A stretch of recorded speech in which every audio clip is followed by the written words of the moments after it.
Go inside the Crimson Tide with your hosts Rodney Orr and Gary Harris, keeping you informed on everything Alabama. And now, Tider Insider TV. And good evening, everybody. Welcome in to the latest edition of Tider Insider Television. Across the studio from Tider Insider's Rodney Orr, I'm WVUA 23 Sports Director Gary Harris as we continue to work at a safe social distance during this pandemic. It's SEC Championship game week. Alabama finished the regular season against an SEC-only schedule undefeated at 10-0, outscoring their SEC opponents. Listen to this, 495 to 168. That's dominant. And now Bama looks to achieve a perfect season under Nick Saban. They completed the undefeated regular season in style on Saturday in Fayetteville in a game that, quite frankly, you couldn't have blamed Alabama if they had been a little flat. Maybe they were early. But this Devontae Smith punt return tied 3-3. Picked them up and they never looked back. Mac Jones was solid, 24 of 29, 208 yards. As Missouri played a soft zone, Barry Odom wasn't going to let him go over the top. He took what they gave him. He did not throw a touchdown in this game. Alabama ran the ball. That's Jace McClellan, the freshman, coming in for an 80-yard touchdown. Brian Robinson out of Hillcrest, the senior. What a way for him to go out in the regular season. 13 carries for 54 yards and 3 touchdowns. Najee Harris, 14 for 46 and 2 touchdowns. They were solid the entire game. And according to Robinson, this was a statement game that even when they've already accomplished the goal of winning the SEC West and know they're in the SEC championship game, they came out focused and did not look ahead. I think regardless of the circumstance, we had to prove to ourselves what type of team we have and, you know, what type of competitive spirit our players have. So, you know, for us to come out and compete hard today, you know, that shows a lot about competitive spirit as a team. Well, Rodney, let's get to this performance, and let's start with the defense, because since that Ole Miss game, they've really been on fire. And in the last 6 games, in fact, they've given up a total of 58 points, 3 on Saturday. In this game, Rod, a season-high 8 sacks, 10 tackles for loss, and 3 forced fumbles. They really got after the Razorbacks, a Razorback team that had 48 points the week before against Missouri. Yeah, it's amazing, Gary, how far this defense appears to have progressed throughout the course of the season. You know, a lot of young players. There you see one right there, Will Anderson. He's had, I think, 4 sacks in the last 2 games. This Alabama defense, Gary, you talk about getting sacks. There's Chris Allen. In the last 5 games, Alabama has 20 quarterback sacks, so they're starting to get to the quarterback again. I know it's not all about sacking the quarterback, but harassing him. They're certainly doing a much better job of that. You're seeing the defensive front playing really well. Freddie Roach doing a good job with those defensive linemen. You know, the outside backers really have come a long way under Sal Sinceri with Will Anderson, Chris Allen. We saw the video of them making big plays. And how about Jalen Moody stepping in for the injured Kristen Harris on the first play of the game? Jalen comes in, has a great game, 7 tackles, co-leader in that regard. And then also, Gary, he forces a fumble, he recovers a fumble. He was all over the field. So I think when you start looking from a depth standpoint, having a guy step up like that, that's really big. Rodney, and you alluded to Kristen Harris. I guess the major concern from the Alabama perspective going into this game, of course, was injuries. Cold day, slick field, slick turf, more on that in a moment. And as you mentioned, it did happen on the first play of the game. Kristen Harris suffered a shoulder injury. You're going to see it on this tackle as he slams to the grass hard. He left the game. He did not return. The good news is Nick Saban says he has a chance to play in this game against Florida on Saturday night in the SEC Championship game. Remember, he is up for the Butkus Award. He's a semifinalist. So, Rodney, his status for the game, and I'm with you. Jalen Moody played great. Still, though, you're hoping to have your #1 inside linebacker, Kristen Harris, in this game, hopefully, right? Certainly, absolutely you are. And also, again, if you know you have Kristen Harris and you have Jalen Moody as a backup, you know you have plenty of depth. So, you know, I do think Kristen Harris, the prognosis, if you listen to the internet, Gary, was kind of more severe maybe than what it actually turned out to be. Not that it's not an injury that certainly is, you see the pain there, but I think that Kristen Harris, Coach Saban said it, has a chance to play. Matter of fact, I would think he will play in this game based on some things I've heard. But I know that regardless, we're very hopeful that, you know, again, that he can play this Saturday. I mentioned the field, and of course the good thing on Saturday night, they'll be at Mercedes-Benz Stadium where they can close the roof and make it into a dome. It had been raining up there. It was cold. The turf was slick. Alabama, I guess, changed some cleats out. They adjusted. But that was hard to watch early in that game. They were slipping and sliding everywhere. Najee Harris flat out couldn't keep his feet, Rod. Yeah, I think it hurt them on a couple of those initial drives, Gary. You know, a couple of times I think Najee could have picked up first downs on third down runs and slipped. But fortunately, they got that, they got that resolved and played really, really well. All right, now it's time for Coach Talk. One of the questions, as I mentioned earlier, going into Alabama's game with Arkansas, could Alabama stay focused and not get caught looking ahead to the SEC championship game? Coach Saban's team was able to get that done. Florida and Dan Mullen were not, losing at home to 23-point underdog LSU, taking, quite frankly, some of the buzz out of this week's showdown.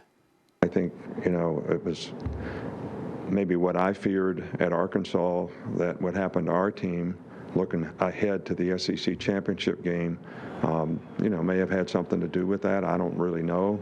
You have to probably ask them about that, but I would expect them to respond in a very positive way to play in this SEC championship game. They still have a chance to win a championship regardless of what happened, last week.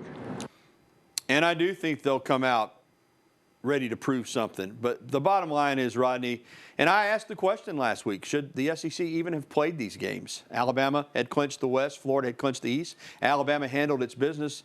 Rod, Florida did not. Quite frankly, they didn't take LSU seriously. They held Kyle Pitts out, even though he was in warm-ups.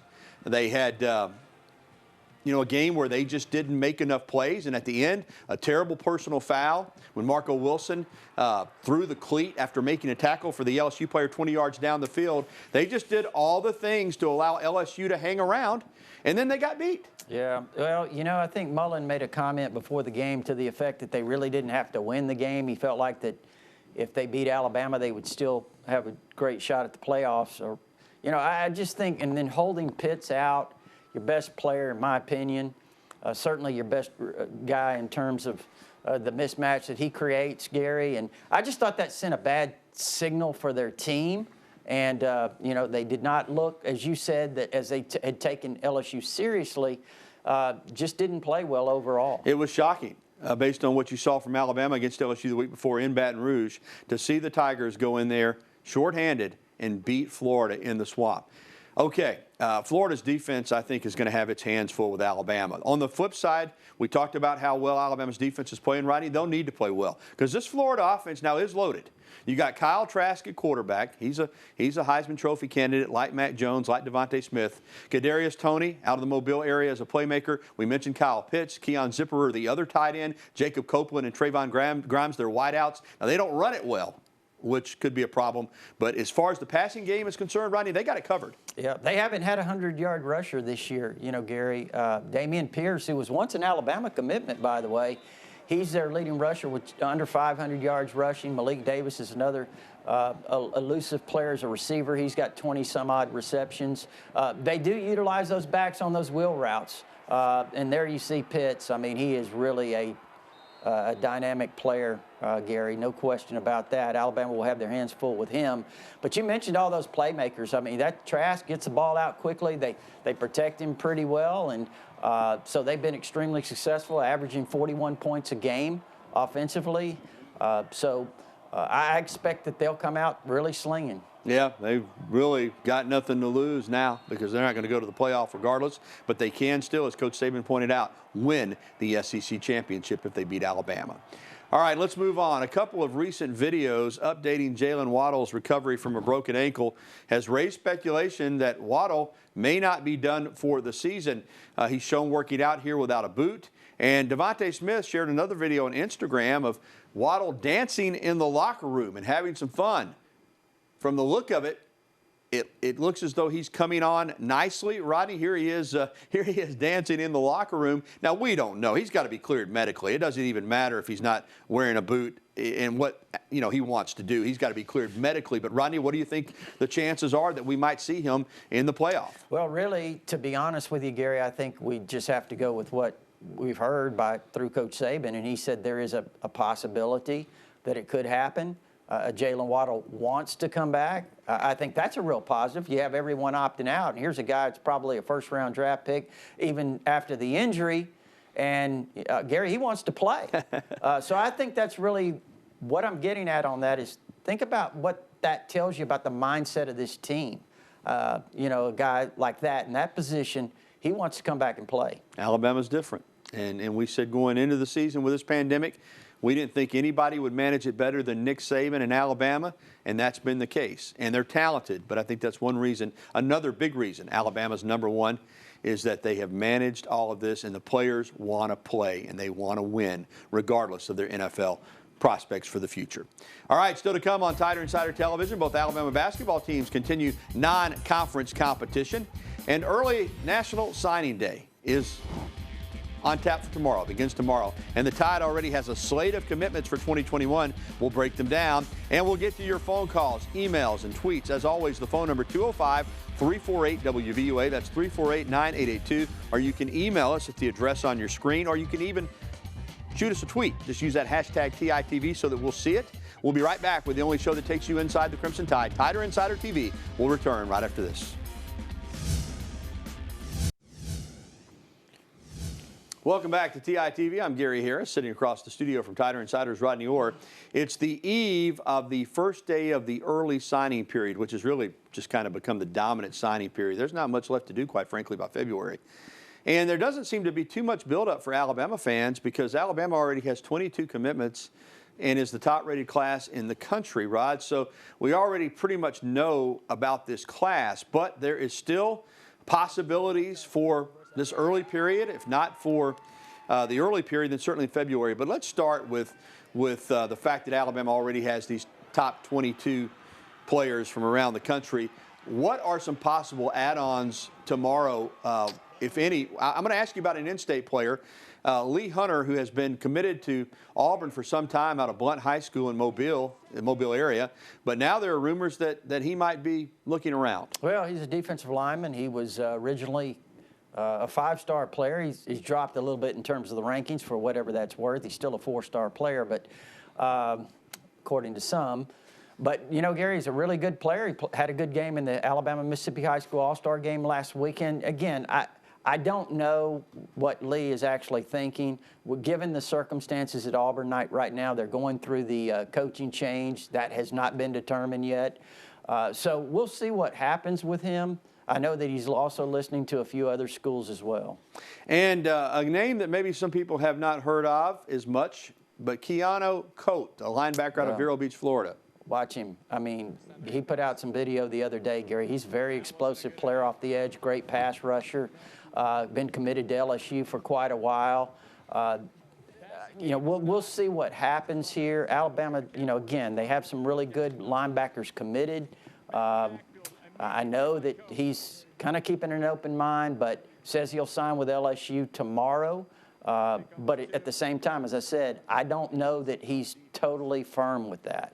All right, let's get back to the 22 that are committed. And I know how fans are. They want some news. But Alabama's loaded. Even if the Tide doesn't sign anybody new tomorrow other than the committed players, Rodney, this class is top-notch. And of those 22, do you expect most of them, if not all of them, to sign tomorrow or during this early period? I would think so, Gary. I think that's the expectation. Go ahead and close out most of this class. Again, you talked about 22. I think they're all expected to sign as of, when we came on the show. Things could always change. And another guy that's going to announce, Gary, we didn't mention him, Xavier Worthy, wide receiver that's been committed to Michigan. From Fresno, California. He'll announce between Alabama and Michigan. A lot of people think he'll possibly stick with that Michigan commitment, but we'll see. And remember, folks, Rodney will have all of the signings as they come in tomorrow at TiderInsider.com. And, of course, I'll have recruiting coverage tomorrow night on the news at 5 and 6. Well, Alabama basketball is back in action tonight, hosting Furman at Coleman Coliseum. Tip-off set for 8 p.m. on the SEC Network. The Tide looking to bounce back from a disappointing 64-56 loss to Clemson in the Holiday Hoopsgiving event in Atlanta this past weekend. Alabama played well defensively, had 17 steals. They got active on defense, but boy, did they struggle on offense. Just 3 of 22 from three-point range. and they didn't rebound the ball. They didn't get a single second chance point. Got killed on both the defensive and offensive glass. That needs to change. Alabama basketball will also be home this Saturday against Western Kentucky. Now that begins at 1 and replaces the scheduled game against Houston, which had to cancel due to COVID-19 concerns. And the Alabama women's basketball team will host Nicholls State tomorrow night at 6 p.m. It's a last-minute change after the Tide's original opponent for Thursday night, Southern Miss, had to cancel due to an outbreak of COVID-19 within that program. The USM game was, as I said, scheduled for Thursday, so Alabama adding Nicholls State will play on Wednesday night. That game will be carried on the SEC Network Plus. Christy Curry's team is off to a 5-0 start. The Tide travels to Memphis this weekend. Well, still to come on Tider Insider Television, a popular Bama analyst is heading out to coach in the natural state.